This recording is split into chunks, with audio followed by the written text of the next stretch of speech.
Welcome dear students, welcome to chemistry with Sajid. उम्मीद है आप सेहत और ईमान की बेहतरीन हालत में होंगे। आज का हमारा टॉपिक होगा ग्रेड 10th का और है law of mass section, equilibrium expression, law of mass section. सबसे पहले हम डिस्कस करते हैं what is law of mass section, और फिर उस लॉ ऑफ मास सेक्शन को हम एक रिवर्सिबल रिएक्शन पे अप्लाई करके इक्विलिब्रियम एक्सप्रेशन यानी KC जो है वो डिराइव करते हैं। तो शुरू करते हैं। हमारा टॉपिक है law of mass action. This law of mass section was first introduced by Goldberg and Wake in 1864 to explain the effect of concentration on the rate of reaction.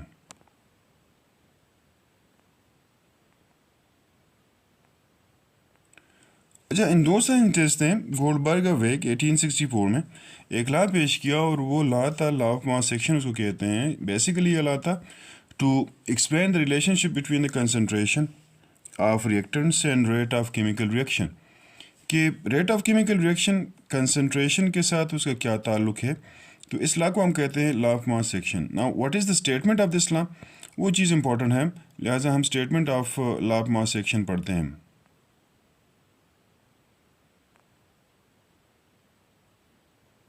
इस लॉ के मुताबिक किसी भी केमिकल रिएक्शन का जो rate होता है वो डायरेक्टली प्रोपोर्शन होता है to the product of concentration और active masses of the reacting substances, यानी जो सब्सटेंसेस रिएक्ट कर रहे हैं उनके कंसंट्रेशन पे इसके रेट का यानी केमिकल रिएक्शन के रेट का इन्हिसार होगा, स्पीड का इन्हिसार होगा। तो इसकी स्टेटमेंट कुछ यूँ दी जा सकती है कि रेट और speed of chemical reaction is proportion to the product of active masses और कंसंट्रेशन ऑफ रिएक्टिंग सब्सटेंसेस। याद रहे, active masses is the amount of substance actively participating in chemical reaction. So active masses यानी active masses क्या है, ये amount है इस chemical substances का जो कि एक्चुअली केमिकल रिएक्शन में हिस्सा ले रहे होते हैं। आप उसको दूसरे अल्फाज में कंसंट्रेशन भी कह सकते हैं। अगर किसी को एक्टिव मासेस जो है उसकी समझ नहीं आ रही, तो एक्टिव मासेस जो हैं आपके पास कंसंट्रेशन के बराबर होता है, या उसको हम कंसंट्रेशन कह सकते हैं। इस कानून के मुताबिक यानी लॉ ऑफ मास सेक्शन के मुताबिक अगर आपके पास कोई एक जनरल केमिकल रिएक्शन हो, मैं फ़र्ज़ कर लेता हूँ मेरे पास एक जनरल केमिकल रिएक्शन है जिसमें A और B जो है वो रिएक्ट करते हैं और प्रोडक्ट बनाते हैं। अब इस रिएक्शन के लिए जो हमारे पास रेट ऑफ रिएक्शन होता है वो डायरेक्टली प्रोपोर्शन होता है to the product of concentration of A and B, यानी रेट जो है वो कंसंट्रेशन ए और बी के कंसंट्रेशन के हासिल ज़रब के डायरेक्टली रिलेटेड होता है उसके साथ। यहाँ पर जो स्क्वायर ब्रैकेट्स आप देख रहे हैं, ये स्क्वायर ब्रैकेट्स हमको रिप्रेजेंट कर रहे हैं कंसंट्रेशन इन मोल पर डीएम क्यूब। तो स्क्वायर ब्रैकेट्स कंसंट्रेशन को शो कर रहे हैं, वो भी मोल्स पर लीटर क्यूब में। अच्छा, अगर हम फर्ज करते हैं कि हमारे पास एक जनरल रिवर्सिबल रिएक्शन है और ये जनरल रिवर्सिबल रिएक्शन में रिएक्टेंट ए और बी जो है वो रिएक्ट करते हैं, प्रोडक्ट सी और डी बनाते हैं। मतलब ये कोई सा भी आप जनरल रिएक्शन ले सकते हैं, ज़रूरी नहीं है कि आप उसमें कोई ऐसा जो एग्जिस्टिंग रिएक्शन है वो आपने लिया हो। आप ले सकते हैं कि मेरे पास एक रिएक्टेंट ए है, ये बी के साथ अमल करता है और ये रिएक्शन जो है रिवर्सिबल होता है, इसलिए half arrow in forward direction, half arrow in backward direction होगा। और यहाँ पर प्रोडक्ट जो बनते हैं वो सी और डी है। तो ये हो गया एक जनरल रिवर्सिबल रिएक्शन। अब इस जनरल रिवर्सिबल रिएक्शन का अगर इस रिएक्शन पर हम rate of forward reaction law of mass section apply करते हैं, और मैं पहले मालूम करता हूँ कि रेट ऑफ फॉरवर्ड रिएक्शन जो है to the product of concentration of देख सकते हैं ए एंड बी, यानी ए और बी के कंसंट्रेशन के हासिल ज़रब के जो है उसके साथ डायरेक्ट रिलेशन होगा।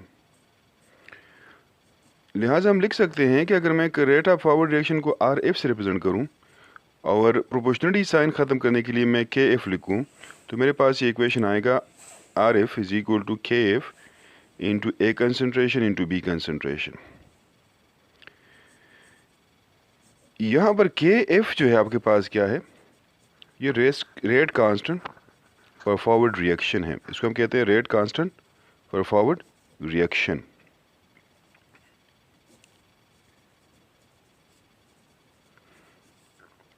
यानी फॉरवर्ड रिएक्शन के लिए ये रेट कांस्टेंट हमारे पास हो गया। इसी तरह से अगर मैं लिखता हूँ कि rate constant rate of backward reaction जो है वो डायरेक्टली रिलेटेड होगा to the product of concentration of C and D. यानी चूंकि रिएक्शन बैकवर्ड डायरेक्शन में भी हो रहा है तो बैकवर्ड डायरेक्शन में सी और डी रिएक्ट करते हैं, प्रोडक्ट बनाते हैं, तो बैकवर्ड रेट जो होगा वो उसमें सी और डी की कंसंट्रेशन पे जो है उसका इन्हिसार होता है। अगर मैं जो है कंसंट्रेशन जो rate of forward backward reaction है उसको आर एफ से रिप्रेजेंट करूं तो इस इक्वेशन को इस तरह से लिखा जा सकेगा। सॉरी, मैं आर एफ कह रहा हूँ, ये आर बी जो है ये रेट ऑफ बैकवर्ड रिएक्शन को रिप्रेजेंट करेगा, जबकि के बी जो है यहाँ पर है कि आपके पास है rate constant for backward reaction. ये मेरे पास हो जाएगा इक्वेशन 2। मेरे पास दो इक्वेशन आ गए, एक फॉरवर्ड रिएक्शन के लिए, दूसरा बैकवर्ड रिएक्शन के लिए। अब अगर हम कंसिडर करते हैं कि let this equation chemical reaction is at equilibrium, तो इक्विलिब्रियम पे क्या होता है, हमने पहले बात की थी कि इक्विलिब्रियम में आपके पास रेट ऑफ फॉरवर्ड रिएक्शन जो है वो रेट ऑफ बैकवर्ड रिएक्शन के बराबर होता है, लिहाजा इसको यूँ लिखा जा सकता है। इक्विलिब्रियम पे जिस तरह मैंने कहा कि रेट ऑफ फॉरवर्ड रिएक्शन बराबर होता है रेट ऑफ बैकवर्ड रिएक्शन के, तो अगर इसकी जगह मैं लिखूँ कि के एफ जो है into A concentration into B concentration, यानी इक्वेशन 1 और 2 में इसकी जगह लिख दूँ तो वो इक्वेशन ये मेरे पास कुछ इस तरह से आ जाता है। इस इक्वेशन को थोड़ा सा रीअरेंज कर लेते हैं तो इस इक्वेशन की ये शक्ल आ जाती है। यहाँ पर के एफ और के बी ये दो कांस्टेंट्स हैं और दो कांस्टेंट का जो डिवीज़न होता है वो एक और कांस्टेंट होगा, लिहाजा के एफ और डिवाइडेड बाई के बी जो है ये मेरे पास बराबर होते हैं एक और कांस्टेंट के, और उस कांस्टेंट को मैं कहता हूँ के सी। यहाँ पर जो के सी है इसको कहा जाता है इक्विलिब्रियम कांस्टेंट। अगर हम इक्वेशन 3 इस्तेमाल कर लें तो हम इक्विलिब्रियम कांस्टेंट जो है उसको यूँ डिफाइन कर सकते हैं। Using equation 3, equilibrium constant can be define as the ratio of product concentration to the ratio of product of reactant concentration is called equilibrium constant। तो इसको हम कहते हैं इक्विलिब्रियम कांस्टेंट। इक्विलिब्रियम कांस्टेंट क्या है? The ratio of product concentration to the product of reactant concentration is called equilibrium constant. अब equilibrium constant जो है ये इंडिपेंडेंट होता है, इसकी वैल्यू जो है वो कांस्टेंट होती है for a chemical reaction under given condition of temperature, pressure and catalyst।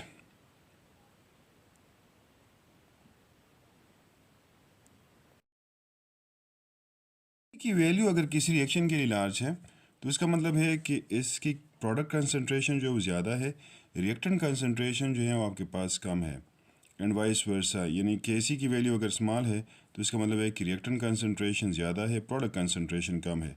तो इसको इस तरह से लिखा जा सकता है, in a large value of Kc means product concentration is greater than reactant concentration, और अगर स्मॉल वैल्यू हो Kc की तो इसका मतलब है कि इसका रिवर्स होगा। यहाँ पर एक दो बातें और बताते चलूँ, ये जो आपके पास इक्वेशन 3 आया है इसको हम कहते हैं इक्विलिब्रियम एक्सप्रेशन कहते हैं। क्या कहते हैं इसको? इक्विलिब्रियम एक्सप्रेशन कहा जाता है।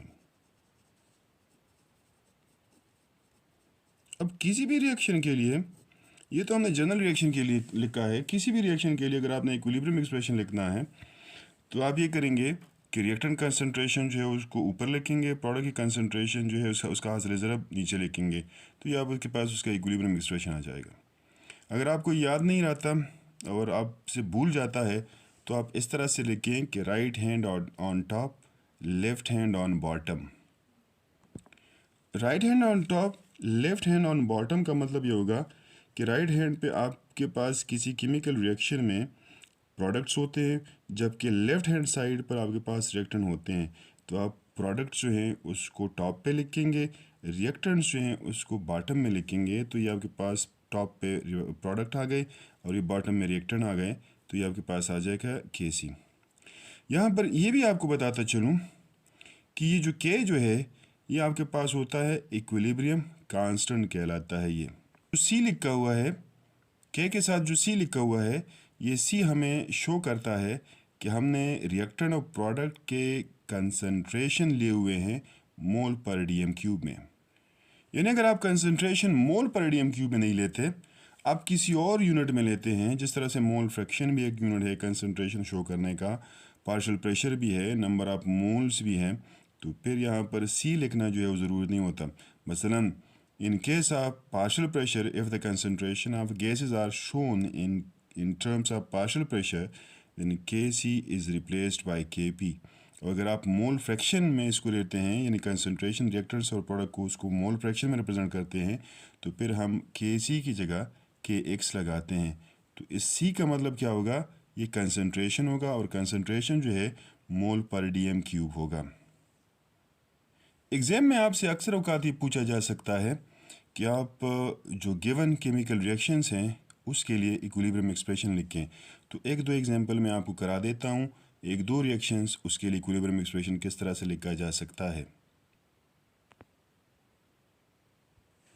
इन दो रिएक्शन के लिए इक्विलिब्रियम एक्सप्रेशन अगर आपने Kc लिखना है तो इस तरह से लिखा जा सकता है।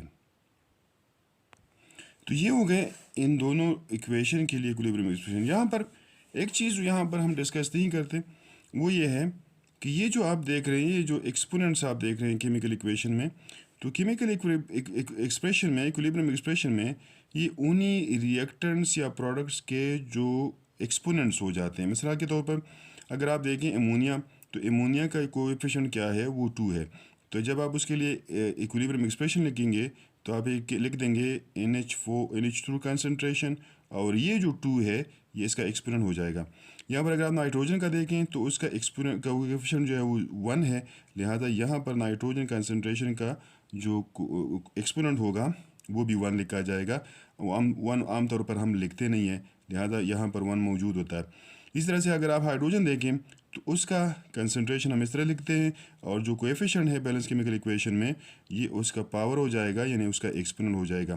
तो ये चीज़ वहाँ पर चूँकि डिस्कस नहीं की गई थी या आपके कोर्स से रिलेटेड नहीं है, थोड़ा सा हाई लेवल पे है, फर्स्ट ईयर में आप जाके फिर पढ़ेंगे। फर्स्ट ईयर वालों को मैं भी डिटेल से बता दूंगा कि किस तरह से किए जाते हैं, आप वो वीडियोज़ जो है वो उसके लिए देख सकते हैं। तो ये था हमारे पास इक्विलिब्रियम एक्सप्रेशन लिखना, और लॉ ऑफ मास एक्शन जो है उसको इस्तेमाल करते हुए किसी रिएक्शन के लिए इक्विलिब्रियम एक्सप्रेशन जो है वो डिराइव करना। उम्मीद है वीडियो आपको पसंद आई होगी।